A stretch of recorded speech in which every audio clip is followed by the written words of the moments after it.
À partir du moment où la personne décide de réaliser une constellation individuelle ou familiale, de manière générale, collective aussi, euh, elle a un engagement qu'elle vient de prendre envers son histoire et ses ancêtres.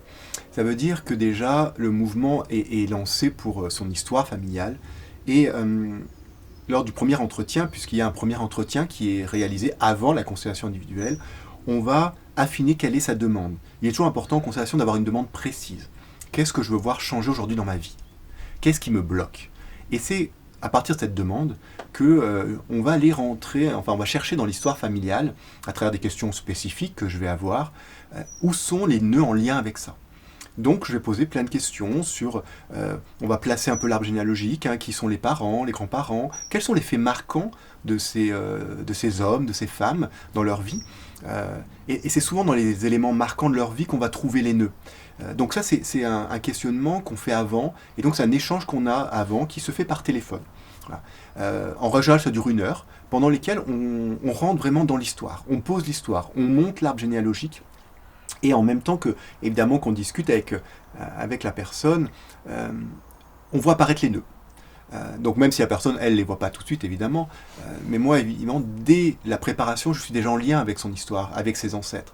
Et il y a des moments, par exemple, la personne, la dernière fois, me dit « Oui, j'ai pas trop connu mon grand-père, je crois qu'il s'appelait Victor. » Et hop, quand elle dit Victor, je sens, par exemple, d'un coup, un poids qui pose.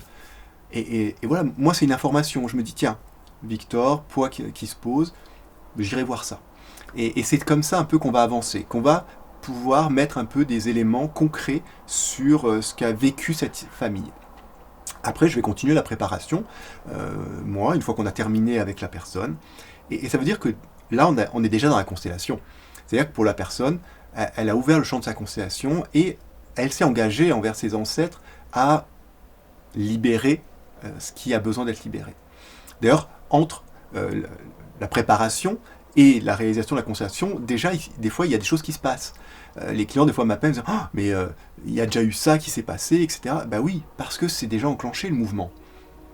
L'histoire et le grand système familial de cette personne est déjà en mouvement de changement.